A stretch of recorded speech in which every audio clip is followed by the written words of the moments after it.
Intel is that I'm kind of like also do product management on this. So if you have any like unhappy feeling about this open source, so let me know. So see if what we can do, to make you happy.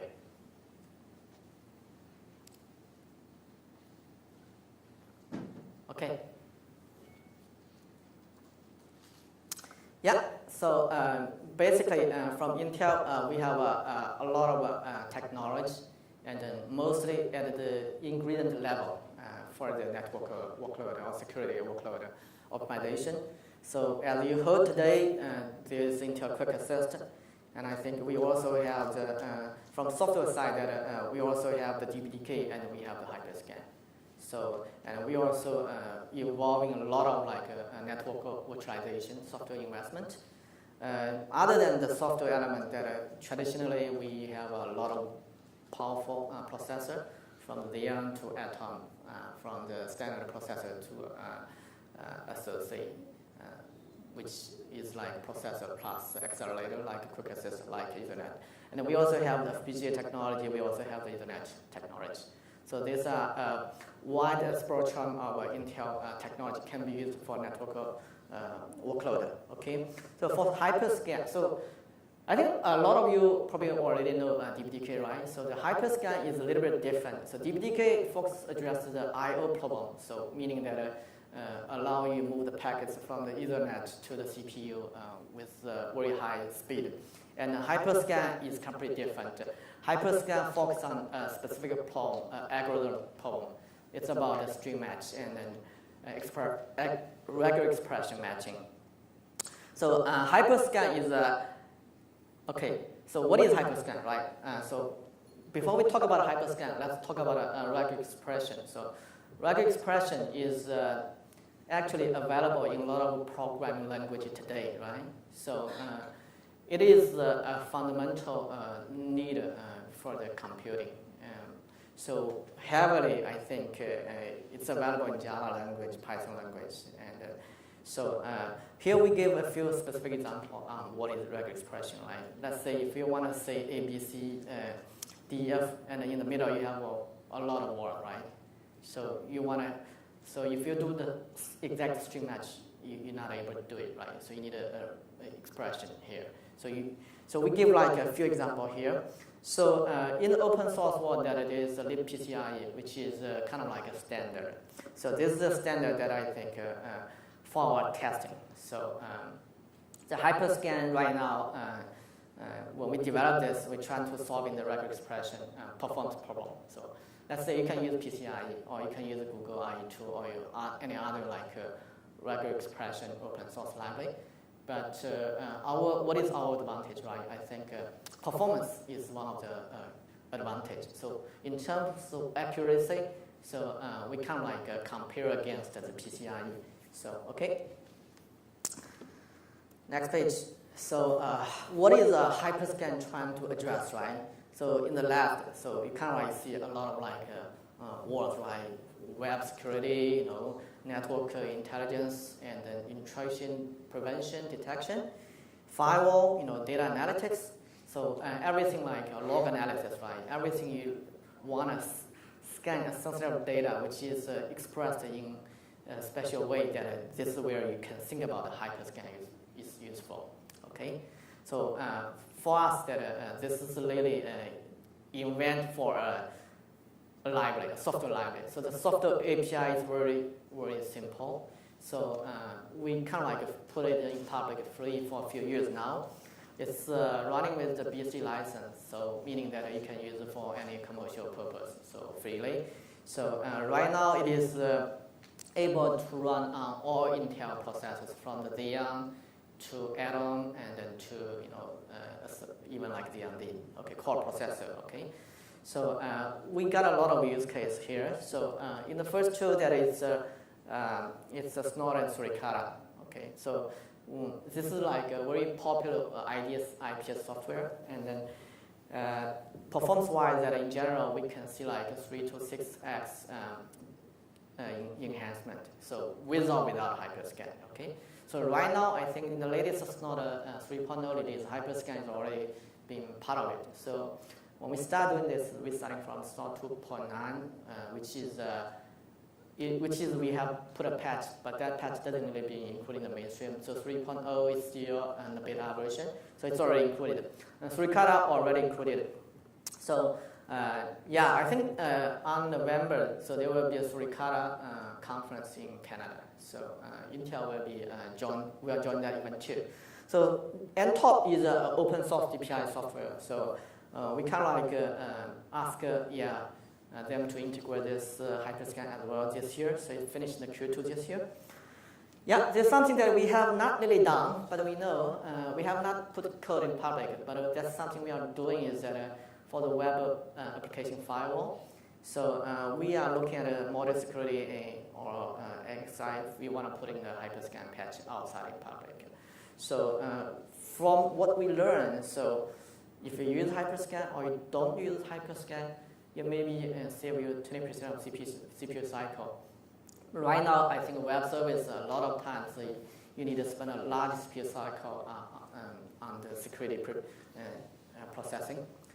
Okay, so the Hyperscan is a purely software implementation.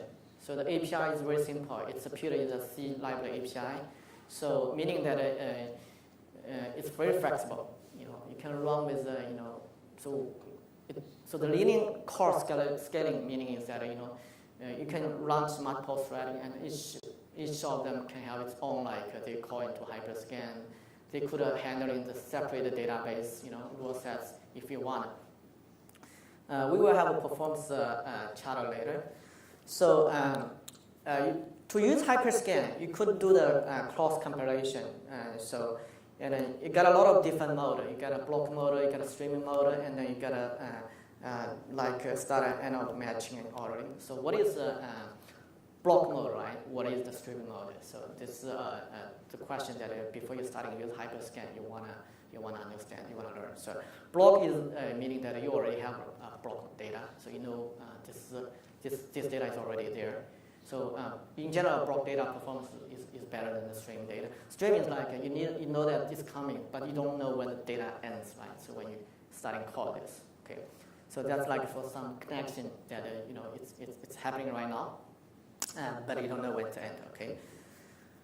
Yeah. So as I said, that it supports a lot of processors, but it is extremely optimized for x86 only, and then this one right now doesn't really support MIPS or ARM but it runs as I think on both Intel and AMD. So in terms of the processor, wise, this stuff uses a lot of instructions. Okay, a lot of so it requires minimum SE3. So when you use Hyperscan in general, I think any current Intel processor, you have no problem, right? But if you run a very old processor, you need to make sure that it supports at least SE3. Okay. Other than the software implementation, I think some design maybe prefer, or think that a FPGA can do the work as well. Right? So I think they are the two different choices. So we kind of trying to analyze that. Okay, what if we do it with a FPGA, or what if we do with the processor? So I think that compared to FPGA or any ASIC-based regular expression, so the software implementation has lots of benefits. So the first one is flexible. So meaning that right now, if you deploy your software, so it could be deployed in the cloud, it could be deployed in a container, right? So if you use software, you run everywhere. But if you implement this technology by accelerator ASIC, so you have hardware dependency. So, but that's any software has this benefit. And the second one is a higher parallel. So meaning this Hyperscan API is very simple. It's you register you initialize the system, you compile the database, and then you run the database against the data. The job is done. The match you will call your matchback you register callback function, and will tell you where the data is matched and by which rule. Okay.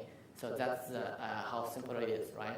Meaning that for every single core, or every like thread, you can do your own work, right? And you have many processors on the system, so you could do it. So this is really about the benefits of like, if you need more performance, you probably just need to start a more process, more threading, whatever. So doing with CPU-based implementation is at the low latency. So if it's an external device, let's say if it's PCI device, so then you need to send the request through the PCI, and then the device need to handle the request, and then when they handle the request, they send data back. So now you compare the software like it's like a callback, right? When you scan the data, the callback call your religious function directly. So it's very different. So okay, I talked about a callback already, and I think another thing is that in terms of the platform, right? Understand a server platform that you have a lot of memory resource, and then a rule set or data still need a resource. So if it's ASIC or accelerator based data, you don't really have that much resource that you want. Like when the rule set goes very, very big, you have the scaling problem, the resource will be challenging on the accelerator-based environment. But if it's on the CPU, on the server platform, it's flexible. Usually get enough resource for us to use. And I think that it's also easy to integrate with any other like good open source technology or like commercial software, right? It's software, so it's easy to integrate that. So like DPDK, so you have DPDK to do I/O, you have Hyperscan do some computer-intensive matching. So that's a good combination for the network security or web security use case.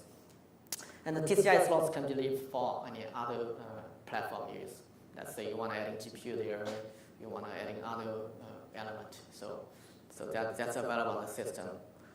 Okay, so the software is, I think that I just talked a lot about the benefits of software. So let's see how the Hyperscan really works, right?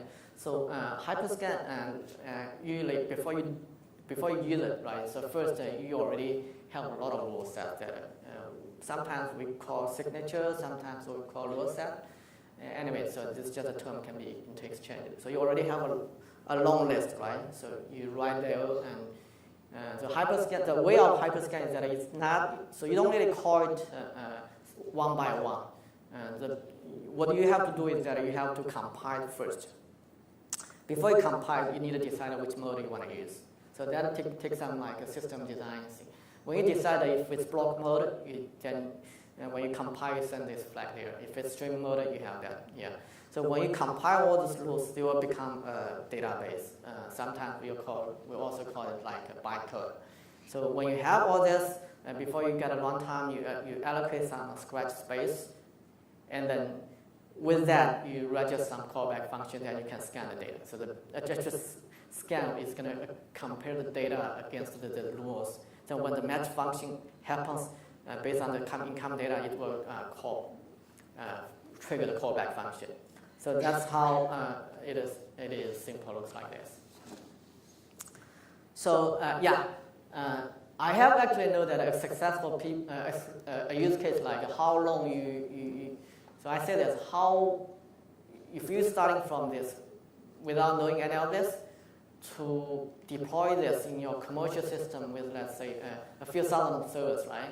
So I happen to know a case like people only probably spend like a week finish the coding integration. It's kind of like you learn a little bit about this, read a few documentation, look at your own code, and then make all this code together. It probably only take you less than a week. And then you probably need to spend 3 months or 6 months, depending on how complicated your system is. You want to make sure everything is working right, nothing is broken. So then you start to deploy online. You probably need like another 2 months, 3 months, or 6 months, whatever, in terms of your deployment scaling. So my learning is that they are able to do it, let's say, very quickly, and from zero to like a few thousand servers, like using like I think they tell me that they spent 12 months. But that's very serious cloud service, so on the WAF scenario, okay? So I think that's more like a timeline, time that when you're starting look at this project, how much time do you need? So the time is really not about Hyperscan, it's really about tuning your own system and putting it to the production and get it online. You might want to do a lot of performance management. Okay, So why Hyperscan matters, right? So really, I think that, as we said, that performance is the most value of the Hyperscan. Okay, so we kind of list a lot of instruction here, right? This is the instruction that Hyperscan is using or will use. So every 512 is the latest one that we are trying to do more here, but the minimum one is 3. So as I said. Okay. As I said, okay. So if any of you already using like a PCIe, in the system, so we have a small blog details that what exactly you have to do, replace the PCIe with Hyperscan. So I need to talk about that. Hyperscan is not a full PCIe rule support. So PCIe every rule, all kinds of rules being supported, but Hyperscan does not. Okay, Hyperscan support most of the rule sets, so not every rule set is supported. So we kind of like introduce a new mechanism called Camilla in the latest release to hide that. Okay, we come back to this talk later. Okay, here's like performance linear in core scalability that I talk about. As you can see that this is a Snort-based test case. You can see that when we adding more core, the performance is going up. Yeah, so this is a Snort performance that we learned. So I probably can give you a little bit more details later on what exactly we changed in the Snort. So this is the one. So test the performance on anything like a Snort is very difficult because it's up to the incoming data, right? What the data set you are testing and how many rule sets you are using, right? So we kind of like choose a complete default rule set, and then we did a compare with or without. This is based on Snort 2.9. You can see in this test case that you have 6x performance enhancement, and you only need 1/3 of the memory in the matching. And this is testing data for 3-color. So again, so this is so 3-color right now already integrated Hyperscan in the main branch. Just like Snort 3, they also integrate that. So this number is like 3x performance enhancement. There might be more room to do, but we don't really, I think that it's up to like how people use it. So software tuning is or software optimization is complicated, and then when you spend more time, you maybe get a more like just doing software. So here's like a few performance tips that tuning tips when you Hyperscan. You may heard of this all good story, and then you want to try it. But then when you hit the problem, when you meet the problem, okay, the performance is not meeting the expectation. Maybe there's something wrong, right? So here are a few like tuning tips. We learned that the Scratch, the API that you probably only need allocate once. You don't really need to allocate for every time when you scan the data. So this is very important. We know that in some of the cases that the repeated allocated Scratch, which caused Scratch space that caused the performance not meeting expectation. So in terms of the pattern rule set, that the way you write it actually may affect performance a little bit. Okay, so here's a few specific example, right? This is something that we suggest you do like exact match model, right? And we don't really suggest that you do a lot of bounded repeats. Okay. And in terms of the pattern match flags that we have, there's also a few like suggestion which one you want to use, you don't want to use. So as I said, we kind of like have a page talk about all about the performance indication. So that's on our website right now. So if you go to hyperscan.io, you can find this. So this is the same documentation. It's actually give like a hint on performance tips. Okay, so I think that work with Intel developer is another way. So we may not be able to write everything in documentation. So if you contact us, maybe we can give you more like look at your code, look at your rule set that maybe we give a little more. We get some experience to help you. Yeah, so this is about that more like a summary page that I said something like previously, right? So I think that the additional message we want to tell you is that the Hyperscan can be used in the C language, right? The C API, right? But right now up there's a lot of open source projects. It's actually not we developed. We didn't develop this.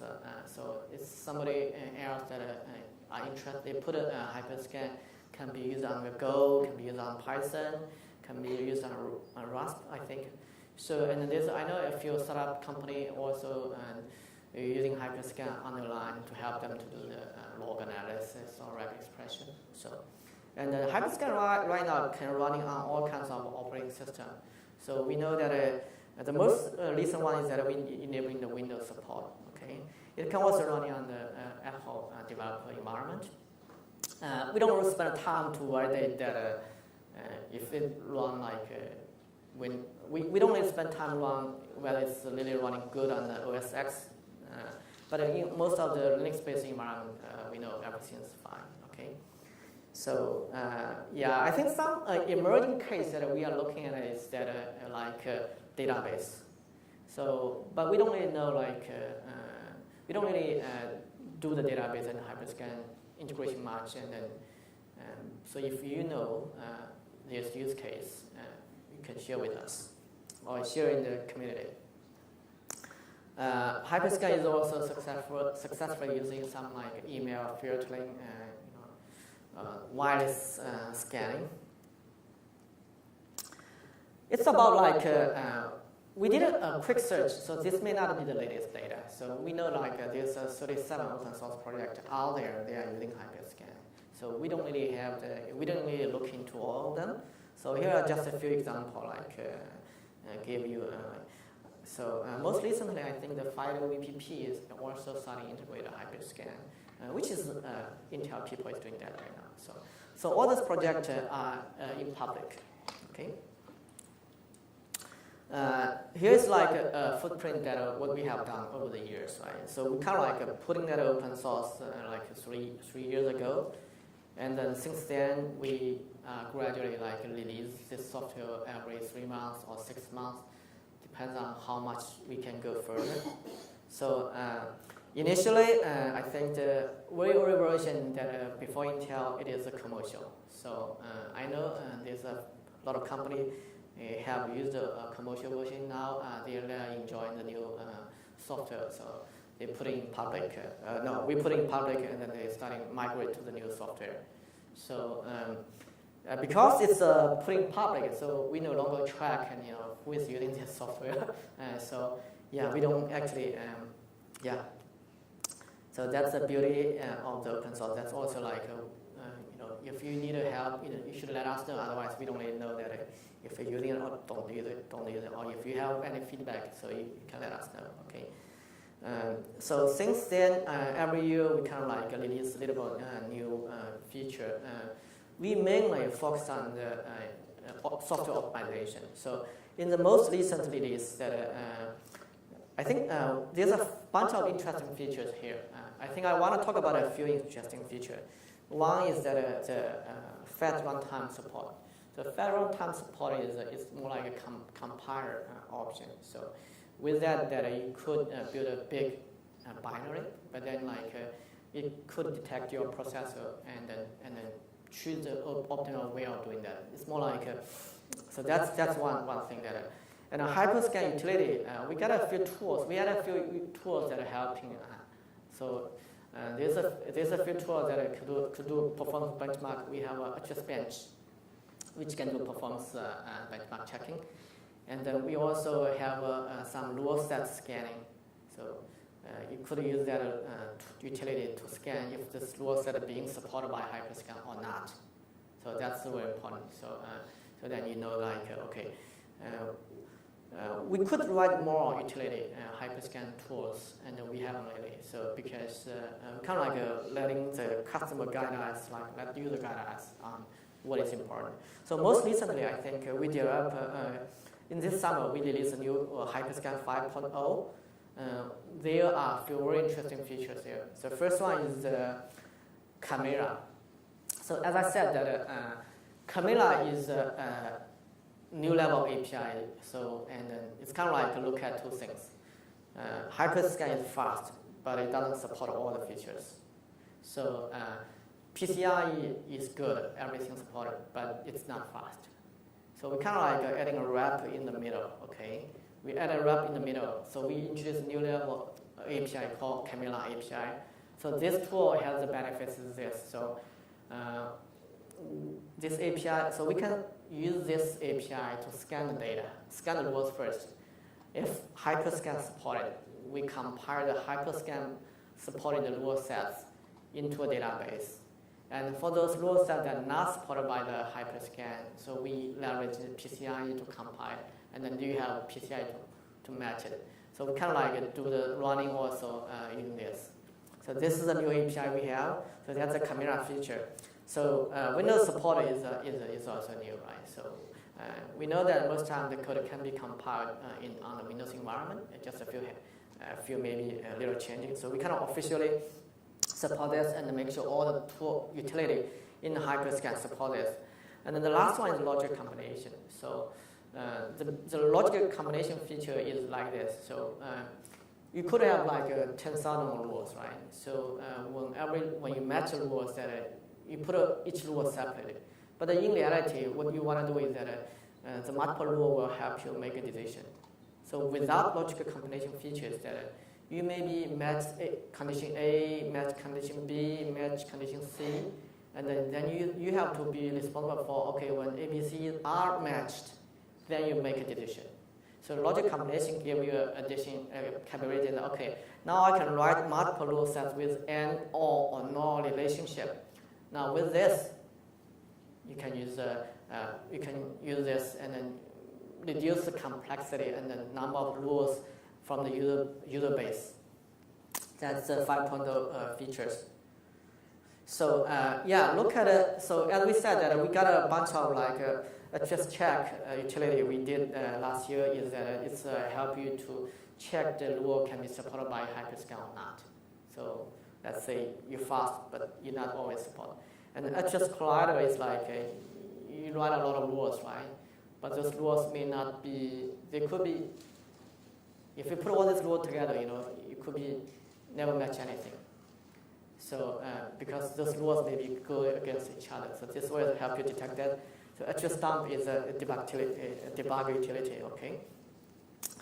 Yeah, so talk about attribute 5.0 already. So what's the next, right? So this is what's next page. So I think we kind of like the new effort is looking at that maybe we will look at a new device layer into the DPDK. So so we have this assumption that a lot of our customers, when you use Hyperscan, you probably also use DPDK. So we like to put this two together, then make it more easier to use. Other than that, I think a lot of time we spend on how to use the latest AVX 5.12 and get this algorithm run faster. Yeah, next year I think maybe we'll give a new level like ACL algorithm, and then next level like AVX based optimization. So Hyperscan is really about all those algorithms, those bit shifting and manipulation instruction. So we try to see if we can do more. So we already said that at NDPI we finished integration. The web application firewall integration patches are working in progress. So I would expect to see this in public maybe at Q4 timeframe. Yeah, so that's like the high level of like the view. So I kind of like go a little bit details that are on the block mode, vector mode, and streaming mode here.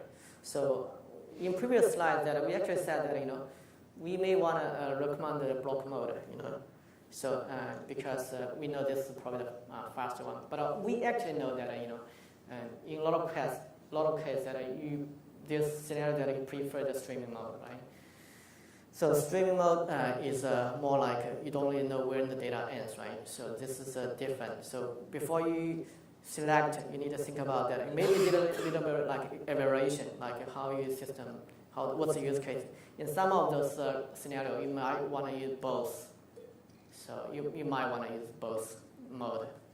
Depends on how you break down the whole pipeline or break down the matching environment. So I'm actually aware of that use case that people use both mode for different rule sets. Okay. So stream mode, as I said, is more like for the connection-based stuff. So this is more like detail on the compile time. So this compile time that kind of like similar as the previous page.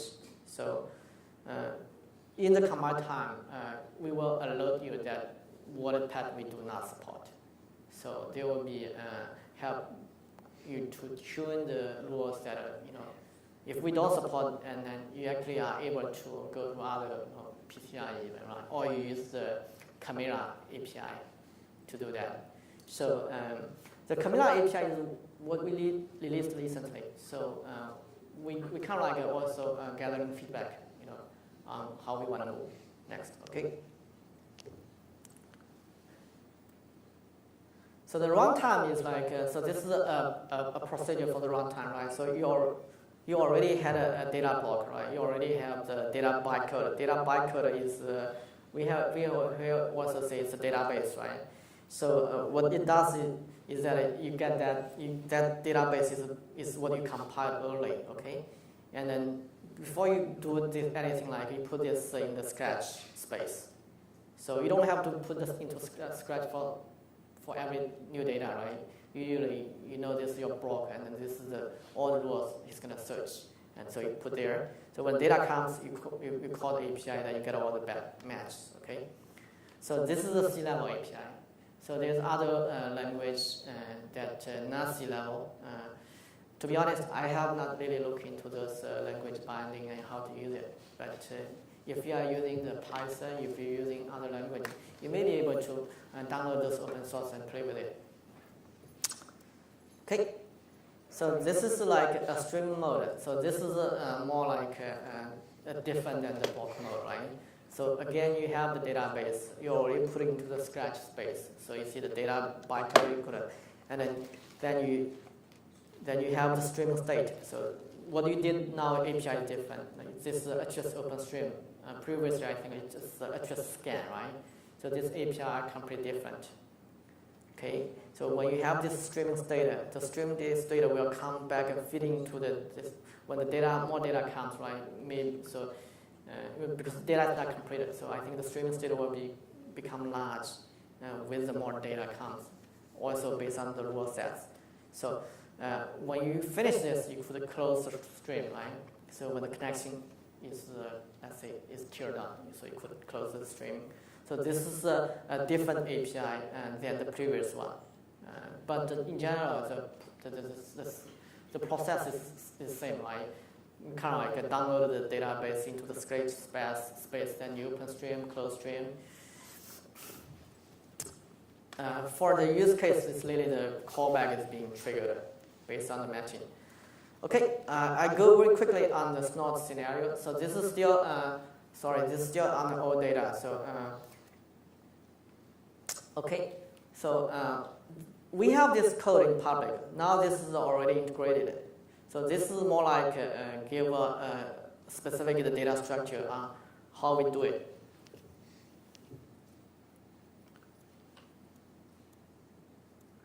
So the first one I think we need is like we need to compile the database, compile the rule set. The rule set can be downloaded on the website. They release that. A little bit out of date, but you can use it, right? So the way you do it is that first you compile, and this is the compile API, the Hyperscan builder. So you got all the. So this is the example with. I think this is one engine. This is detection engine, and this other engine. So we choose the block mode, and then when you compile data, you put data into the Scratch. So the right side is like a runtime. It's like you scan the data, and then the scan. It's called the callback function, and then in the end you want to release the memory Scratch space that you host the rule sets. We talked about this already, so okay. So this is the same thing that we have, okay. So basically, I think that's the most of the slides that I have. I think that for because this is a piece of like open source, so you can just go online and download it today and then use it. So if you got any questions, so I think you can send the email to like hyperscan@intel.com to get support. So that's pretty much what I want to share with you from the slides. Do you have any questions? Yeah. So with respect to DPDK integration, yeah. so can Hyperscan replace the DPDK filters? Or does it DPDK filters? So the idea we have right now, so this is still under internal discussion. Okay, the question is like how Hyperscan is integrated into DPDK, right? In general, so I kind of like highlight, generalize it a little bit, yeah. So right now the thinking is that we're gonna introduce a new maybe reg expression device type of, so it's gonna be a device. So the idea is that it's a device, so in this device you could have the software and then you could have the hardware plugged into this device. So that's in the DPDK the idea is like this. So we are thinking about that putting the camera as the primary API. So in that record express device, if you look into current DPDK framework, there's a crypto device. It would be something like that. So again, as you heard about that today, the Hyperscan is a little bit different than the other, let's say, Ethernet device, right? You need to compile the rule set, and then when the compile database put in the system, when the match happens, it need to you get the callback function, and in that every callback function, it will actually tell you where the data is matched, from where to when, matched to which rule set. So we try to keep this all there, but we are also thinking about that, other than this Hyperscan or camera API, you also have the other choice like PGA or ASIC, right? For that choice, they're gonna use the same API, right? So that's the thinking, right? So a lot of companies think the same. So then there will be like a request ring and the response ring. So that will be complicated than today's I think it will be more complicated than today's Hyperscan implementation. Now you want to introduce a synchronized mechanism. Let's say with software only, it's like if the match happened, your API is triggered. But for that case, is that you send the message there, and then you're sending all these rules. It will tell you, okay, on which rule I matched with this data, but I'm not able to call back immediately. So because now I'm sending the message via response data structure. So that's not the best of way of like, let's say this, that's more like a generalized way of like use it. So so we kind of like in the middle will define this. So we would welcome the ideas, say, how can we do differently? So maybe we will put that code in public, yeah, for comments. Can you give more details on the ACL support that you're going to add for these? My question is, instead of DPDK filters, can we do the ACL functionality? So this is the work that we have not put in public yet. So it's more like a prototype internally. So the new ACI implementation is going to be lately based on the inter-instruction algorithms. So we haven't really made, so I guess that we probably will give you more details, next year, maybe early on next year, I think. That's the timeline we are looking at. So the expectation is that it will run much faster than today's DPDK ACL. So whether it replaces today's DPDK ACL or not, that is yet to be discussed. So some number indicate that this new ACL is really good, but it needed more, thorough testing and to make sure that if it performs on some case, but it doesn't outperform in other cases, then it's yeah. So the implementation is completely different. I think I said this. It's completely new implementation.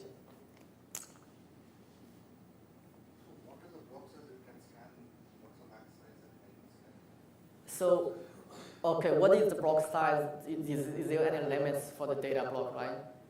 Not I'm aware of. So you can allocate it. So let's say this. it's heavily used in IDS, IPS, and WAF. So far, I heard a few problems regarding Hyperscan is that it takes a long time to compile a large number of rule sets. And then so we made some improvement. So this may be one of the learning experience when you try this. But the memory space that, as you see that from the Snort use case, right? It's like 1/3 of the reduction. So we only use 30% of that. So I'm not aware of like specific the limits on the block size. No. You should be able to send a large chunk of data, you know. Yeah. So our internal testing is like we could spend like 1 gig PCAP file and sending, and then you let this to scan. So that's how we do the testing. So I don't know whether that could be like some like hint to the problem that you are looking for answer. So.